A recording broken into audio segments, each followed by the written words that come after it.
My name is Stephen Wafula. I come from Nakuru. That's where I've been born and bred. And I've gone through my education system in Egerton University, but I came to Nairobi in 2012. Albinism is a genetic condition whereby it is characterized by lack or total lack of melanin, or if it is present, it's very little. And it is characterized by milky white hair and also milky white skin. Both parents have to have the albinism gene for a child to get albinism. Well, growing up with albinism has been a challenge, especially vision-wise. I have been in situations whereby I can't recognize who a person is several meters away from me, not unless they come really near me. That's when I can say, wow, kumbe ni wewe, you know. Yeah. Also, I have had the challenge of reading in classrooms, especially when the teacher is writing on the board. I've had to get up from my seat, go read what the teacher is reading, and come sit down and write, or wait for my desk mates to have a break, take the book and copy, or even use the teacher's notes. So it has been a challenge, and it has affected my education, and also to some extent level of performance is limited by the low vision. The aids that I used while going through school, one of them is a box that is adjustable. You see, when we write, we tend to bend down too much, and it might affect the back. So there's a box that my dad got me, and I used to put it on top of the desk, which was quite low, and adjust it so that I have a platform to put my books and write without really bending too much. That was one of the devices. Yeah. Another one is, of course, the glasses. Those are spectacles for low vision, and also monoculars. They bring the object you're focusing on closer to you. Mm-hmm. Yeah? Yeah. They don't magnify or anything, but they just bring closer, but they can magnify at some point depending which monocular you are using. Mm-hmm. And I used to use those monoculars in the classroom. It will bring the notes really close, those notes on the blackboard. Yeah. And I used to actually read. Mm-hmm. And then after I read, I write. But the limitation that comes with it is that I became too slow. Yeah. You know, it's not that I was faster. Either way, it was helping, but it's slow because I have to first read, focus, then write. In that process, most of the students will be far ahead of me when it comes to capturing of notes. Yeah. Yes. The challenges that I faced while growing up with albinism, number one, I'll start with the story my mom gave me. Okay?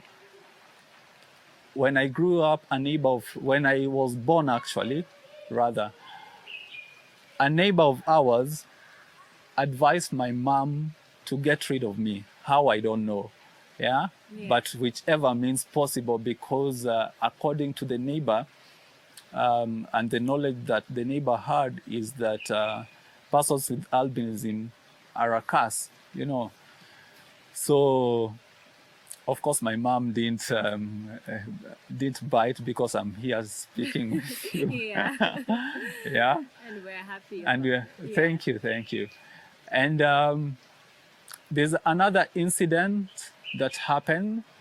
A neighbor of mine boiled some water and actually poured on me, and I was burnt to my on my thighs down, the left side, thinking that when she does that, I'll turn to be black just like every other person is. Yeah, I was in the hospital for 3 months with my mom until I recuperated and went back home. And those were the early childhood challenges that I was introduced to. But also in school, playing with other children, they used to pinch me. They see me turning red, and they would really enjoy it. And Stevie, being Stevie, I would sometimes be a little bit rough with them and defend myself, and ensuring that there is that boundary. And they knew early enough this guy is no joke. Don't just go and bully him. Yeah. But also there was the challenge when it comes to interact with the environment. You see, when you're in school or in a school setting, there's that time that is given for physical exercise. Yeah. And it was mandatory that no one remains in the class. And having grown up in Egerton University, there was a pavilion where we used to go and practice various physical things. But you see, for me, I was exposed to the sun. Yeah, and trust me, I will hide in the classroom behind under the tables until the game time is over, simply because of the fear of being exposed too much in the sunlight. And this is something the school should look into. Definitely. Yeah, and give physical exercises time when the sun is not really too hot. Yeah. And so that persons with albinism can also be included in it. Or even give them indoor games to do. It doesn't have to be something that is out in the sun. Yes. Okay. Yeah. My dad, God bless him. God bless my late mom as well. They were the first people who really, I would say, streamlined themselves, having persons with albinism in the house, because they will go out and learn what they should do and really protect us, myself and my sister, who is a person also with albinism, from the challenges that come with albinism. And one of the ways is that they came and talked with the head teacher in my primary school and told him my challenges, also my sister's challenges, because we're in the same school. And it trickled down to the teachers who came to teach in my class. So they would understand that I should be rightly positioned at the very front, a few meters from the blackboard, so that I can see at least very well. And also not to be placed near the windows where there will be direct sun that will, of course, affect my skin and also my eyes, because of the photophobia that we experience as persons with albinism. So he went out of his way to really ensure that I am comfortable in the class. Well, I've received support from very many organizations. Just to mention a few, there's the Albinism Foundation of East Africa, where I used to work before I moved to the council. I worked as an accountant. There was a well-wisher who was also a board member of the organization. He's called Zul Nimji. He's a Hindu. Together with Dr. Prabha Choksi, who was the Dr. Choksi Albinism Foundation as well. Through the two, they used to give persons with albinism glasses, free of charge, taken care of. You don't have to pay anything. You just have to present yourself to the ophthalmologist. So Dr. Choksi is an ophthalmologist at the Aga Khan Hospital. Every person with albinism, we used to go there. Yeah? And prescriptions for glasses, Zul Nimji is the one who used to take care of them. Yeah? Then we have an organization that is run by the Honorable Senator Isaac Mwaura. I want to thank him because he's very vocal and he will knock, if not push doors to be opened, and present policies in Parliament and in the government and make sure that these policies really, they're in favor of persons with albinism. That's an organization by itself, you see, and he's been able to do that, to fight for us. And also the council, National Council for Persons with Disabilities, where I work. Yeah? It has helped me also in terms of, you see, being in the council, I have the medical cover. I can go get my spectacles from any eye care giving facility, and who are really competent with looking at people with low vision, you see. Other than that, the council also has given me glasses in partnership with I&U Hospital, the one based in Westlands. So there are very many organizations I can mention that have come in handy to help me through my journey. All right. You see, persons with albinism, we usually joke that whenever we read, say on paper, or even read anything on the computer, we actually either kiss the paper or the computer. Yeah. Simply because we really have to go too close to the screen or the paper. We have to bring it really close to us so that we can read the text. Having glasses doesn't really completely correct the disorder, the vision.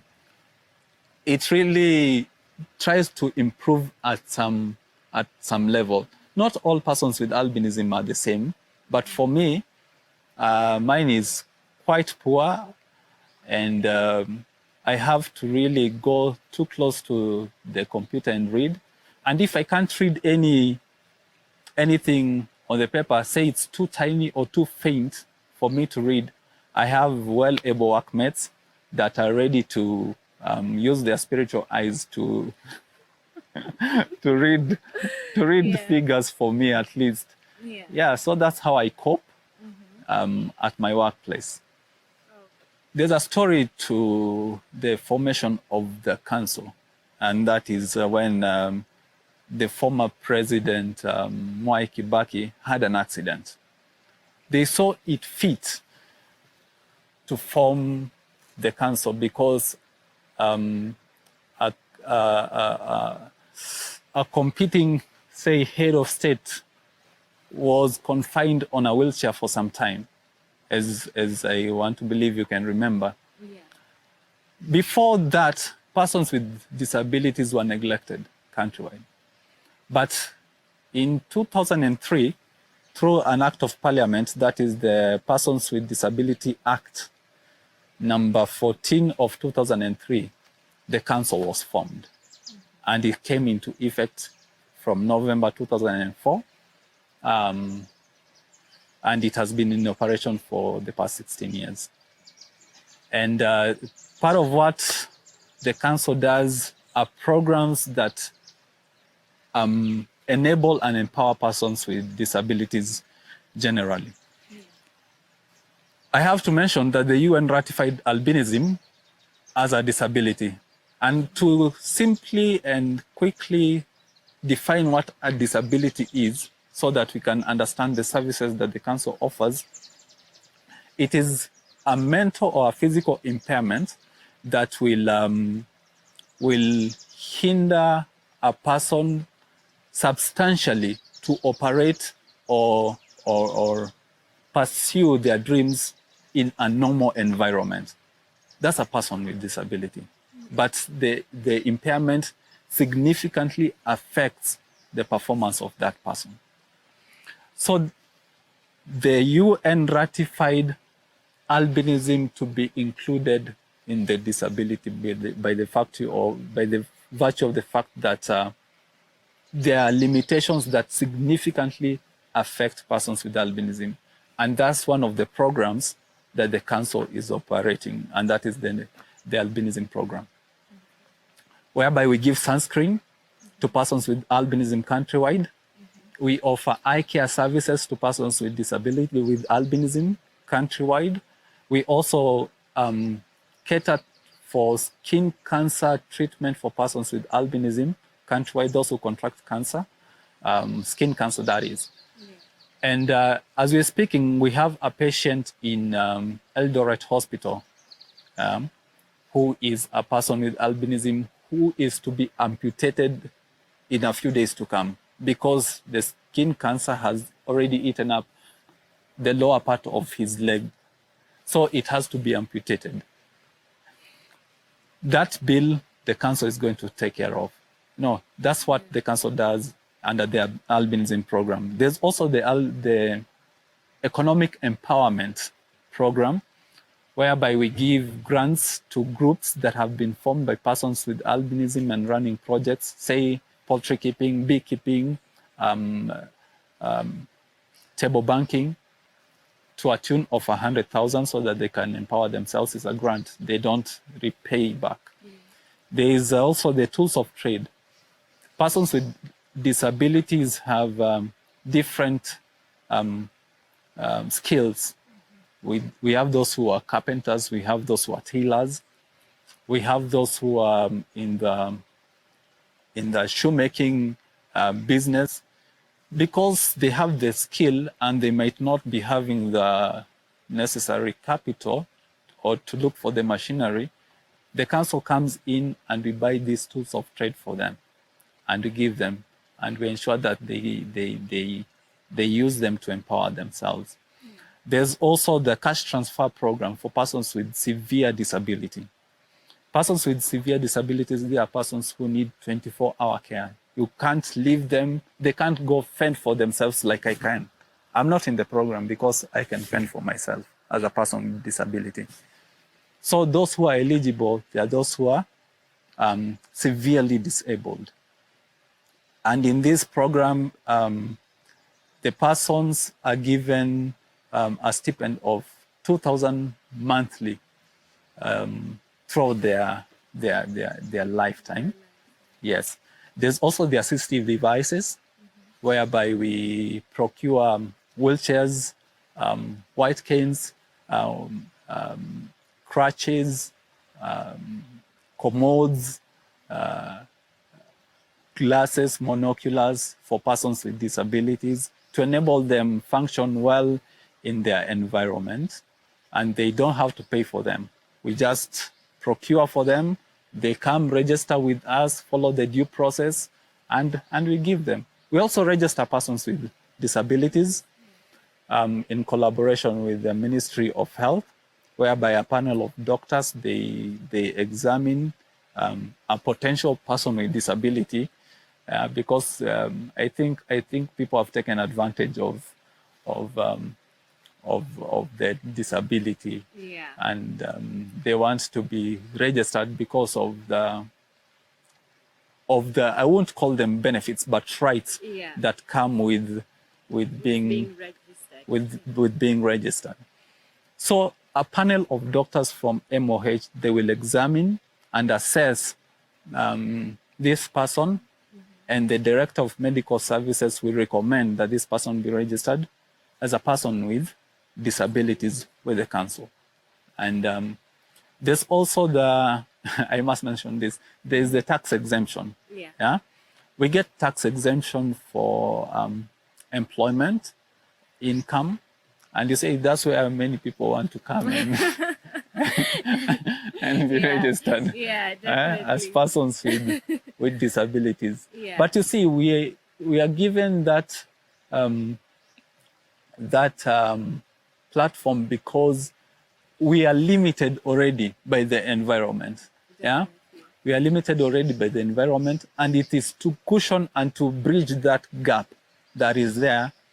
However small it is or big, it is it enables someone at least make it in life at some point. But that is up to a maximum of 150,000. Beyond that, it is taxed. Okay. And there's also the duty exemption for importing of cars for persons with disabilities. Yeah. We also do, let me mention this one, disability mainstreaming. Okay. And that involves ensuring that buildings that come up, be they commercial, residential buildings, they are really accessible to persons with disabilities. Yeah. And we conduct audits throughout the country to see that institutions adhere to these set guidelines and streamline disability through and through in terms of accessibility. But also we carry out awareness. Like what we are doing, it's awareness, you know.